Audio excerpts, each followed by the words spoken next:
Notes and specie provided anonymity and hence even stronger privacy protections. Robert Wright. This is a quote from Benjamin Franklin. Quote, and since a plentiful currency will be so great a cause for advancing this province in trade and riches, I cannot think it the interest of England to oppose us in making as great a sum of paper money here as we, who are the best judges of our own necessities, find convenient. And if I were not sensible that the gentlemen of trade in England, to whom we have already parted with our silver and gold, are misinformed of our circumstances, and therefore endeavor to have our currency stinted to what it now is, I should think the government of home had some reasons for discouraging and impoverishing this province, which we are not acquainted with. End quote. Benjamin Franklin, A Modest Inquiry into the Nature and Necessity of Paper Currency, April 3rd, 1729. For over half a century, the colonists living in mainland British North America sought a monetary system like that described by Benjamin Franklin in his 1729 Modest Inquiry into the Nature and Necessity of Paper Currency. In other words, they wanted their own, quote, inside money, composed of paper, bills of credit, fiat notes, like today's Federal Reserve notes, useful only in local trade, and an outside money composed of full-bodied gold and silver coins, referred to collectively as specie, useful in international trade. All the colonies eventually emitted fiat paper bills of credit, but only the middle colonies of New York, New Jersey, Pennsylvania, Maryland, and Virginia managed to do so without causing massive inflation, which the colonists perceived as depreciation of the bills of credit in terms of the outside or real money, specie.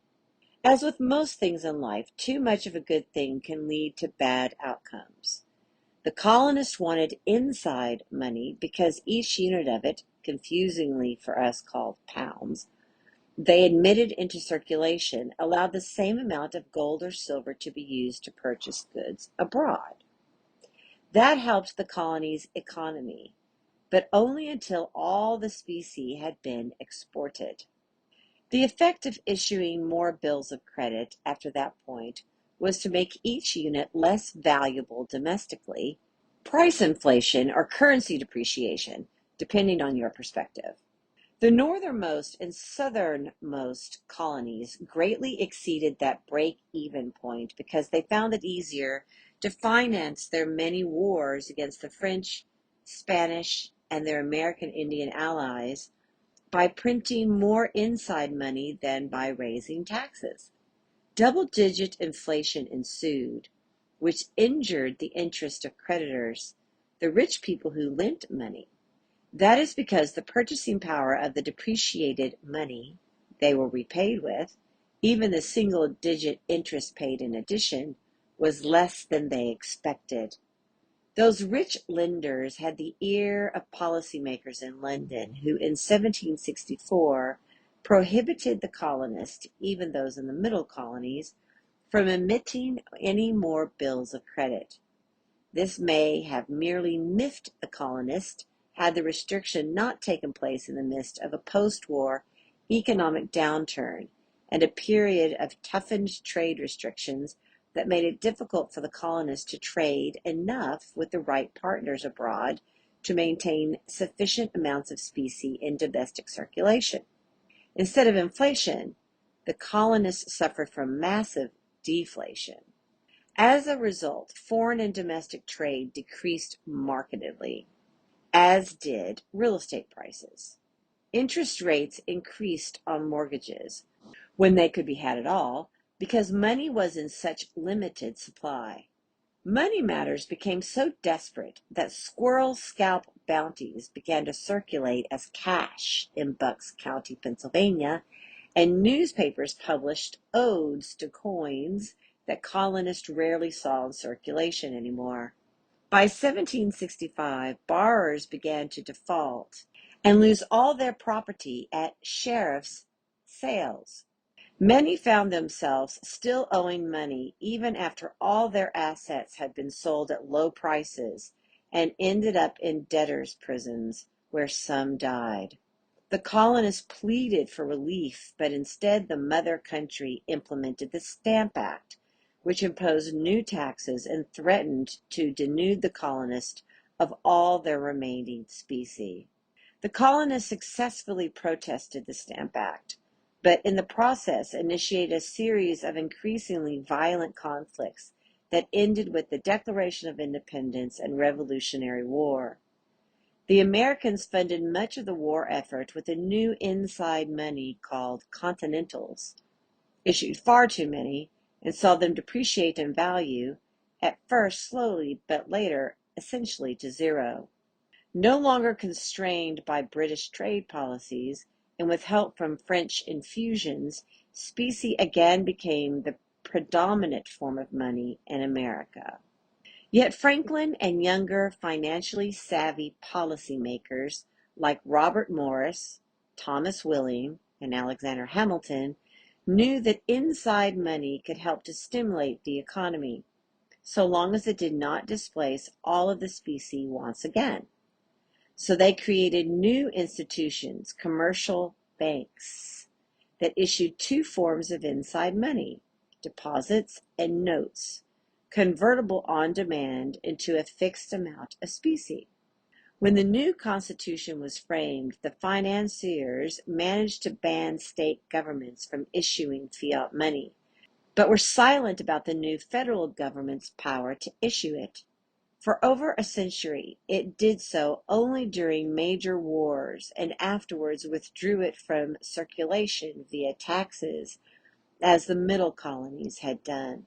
Before the Federal Reserve became operational in 1914, most money in America took the form of bearer or cash instruments like banknotes and specie coins, supplemented by money of account in the form of bank deposits transferable by check. Deposits could be tracked, but the government rarely tried to access private bank records because of strong customs concerning confidentiality. Notes and specie provided anonymity and hence even stronger privacy protections. From its inception, America defined its dollar in terms of specie, eventually settling, as most other nations did, on gold alone. Dollar-denominated banknotes and deposits were not legal tender, but convertible into legal tender coins on demand. They circulated because they were more convenient than coins, but always could be exchanged for them. Retail convertibility meant that international trade, not policymakers, determined America's money supply. Gold flowed in when exports exceeded imports, and out when imports outstripped exports. As explained by Scottish Enlightenment thinker David Hume, and well understood by policymakers like Hamilton, the gold flows automatically adjusted the domestic money supply and interest rates toward more balanced international trade and long-term price stability. During the New Deal of the 1930s, however, the nature of money changed dramatically in America, starting a process that culminated in the 1970s with the nation's monetary system returning to its Revolutionary War roots, or in other words, a fiat inside money, delinked from specie, and of constantly declining value. Some dispute the constitutionality of the current monetary regime, which simultaneously greatly diminished the privacy of bank accounts. A planned central bank digital currency, CBDC, threatens to end anonymous cash transactions entirely and wipe away the last legal vestiges of transaction privacy. Benjamin Franklin and the other founders and framers would not approve. Instead, they would urge moving back to the retail specie standard that the nation enjoyed from its inception until the New Deal. It will be up to America's people to push for a return to constitutional money, though because politicians dislike the constraints that come with linking the dollar to gold or anything else like Bitcoin in relatively fixed supply. Unlike the statesmen of the founding generations, partisan policymakers today want to borrow and spend so they can appear to help some people without immediately increasing taxes on others. In the process, though, they run huge deficits that have compounded over the last few decades into a massive national debt that would be impossible with a gold-linked dollar. This essay was written by Robert E. Wright. Robert E. Wright is a senior research fellow at the American Institute for Economic Research. I am Janine Turner, founder of Constituting America. I and Kathy Gillespie, Constituting America's CEO, thank you for joining us for our 13th annual 90-day study. Our annual studies are entitled 90 plus 90 equals 180. History holds the key to the future, because history does hold the key to the future, or as Shakespeare said, the past is prologue. Join us tomorrow.